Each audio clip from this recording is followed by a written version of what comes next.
Welcome back to Sober Readings for the first day of April 2026. Today's reading from Daily Reflections, Looking Within. Made a searching and fearless moral inventory of ourselves. That's from the 12 Steps and 12 Traditions, page 42. Step 4 is the vigorous and painstaking effort to discover what the liabilities in each of us have been and are. I want to find exactly how, when, and where my natural desires have warped me. I wish to look squarely at the unhappiness this has caused others and myself.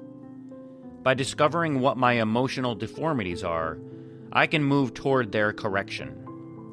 Without a willing and persistent effort to do this, there can be little sobriety or contentment for me. To resolve ambivalent feelings, I need to feel a strong and helpful sense of myself. Such an awareness doesn't happen overnight, and no one's self-awareness is permanent. Everyone has the capacity for growth and for self-awareness through an honest encounter with reality. When I don't avoid issues, but meet them directly, always trying to resolve them, they become fewer and fewer. Today's reading from 24 Hours. April 1, AA Thought for the Day. Since I've been in AA, have I made a start towards becoming more honest? Do I no longer have to lie to my wife? Am I on time at work, and do I try to earn what I get? Am I making an attempt to be honest with myself? Have I faced myself as I really am, and have I admitted to myself that I'm no good by myself, but have to rely on God to help me do the right thing? So I ask myself today, am I beginning to find out what it means to be alive and to face the world honestly and without fear? Today's meditation for the day. God is all around us.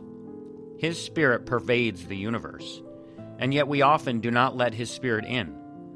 We try to get along without His help, and we make a mess of our lives. We can do nothing of any value without God's help.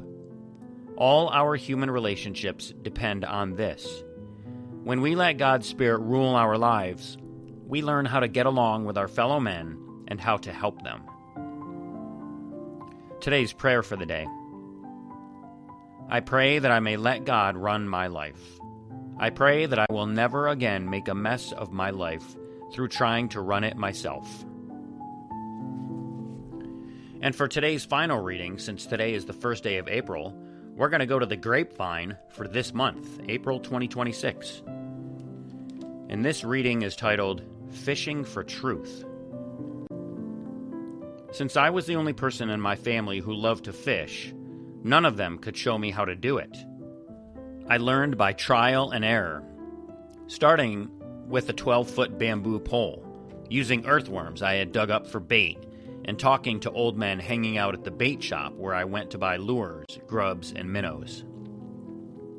Although my father had grown up boating on Long Island Sound, he never took me fishing, even after I begged him.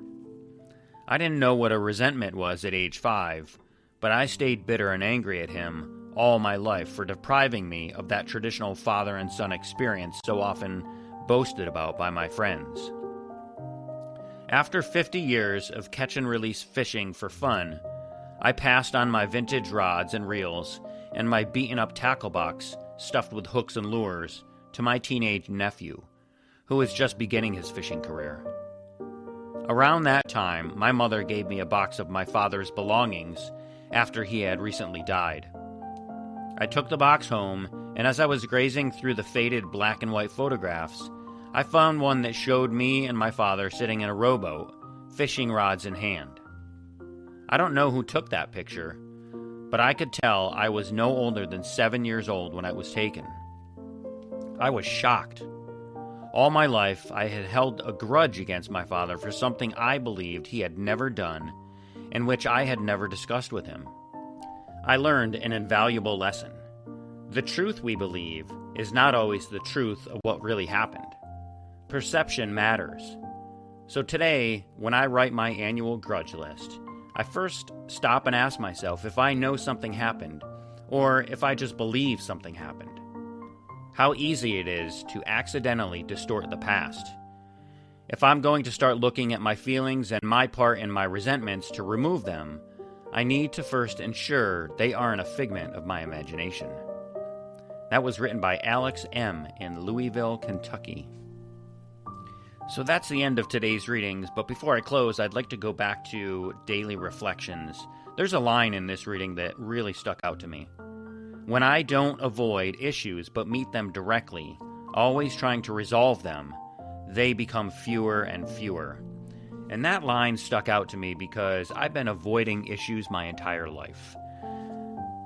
Issues like bills that I didn't want to pay, or problems that I didn't want to face. And really the issue behind all of that is fear.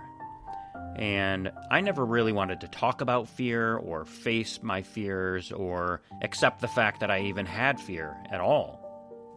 I believe that it takes courage to talk about your fears, especially when you're talking about your fears to another person. And I don't believe I ever got that courage until I came into the program of Alcoholics Anonymous and honestly worked the 12 steps. And so I'd love to hear your experience on facing your fears and not avoiding issues but meeting them directly. Send me an email at soberreadingswithscott@gmail.com. So that's it for today's episode of Sober Readings. If you enjoyed the show, please do me a huge favor, hit that like button, share this episode with someone who might need it, drop a comment, and let me know what you thought. And make sure you're following if you haven't already, and subscribe to the show so you never miss a new episode. And if you'd like to join me in reading some sober literature on Sober Readings and be my guest on the show, I would love to have you. Just shoot me an email at soberreadingswithscott@gmail.com and we can make that happen. And if you'd like to drop $1 in the virtual donation basket, just go to soberreadings.com and click the donate button. So thank you so much for listening today. Stay sober, keep reading, and I'll see you in the next episode. So until next time, remember, just for today, don't drink, go to a meeting, and keep coming back. Have a great day. And as my friend Larry says, best day ever.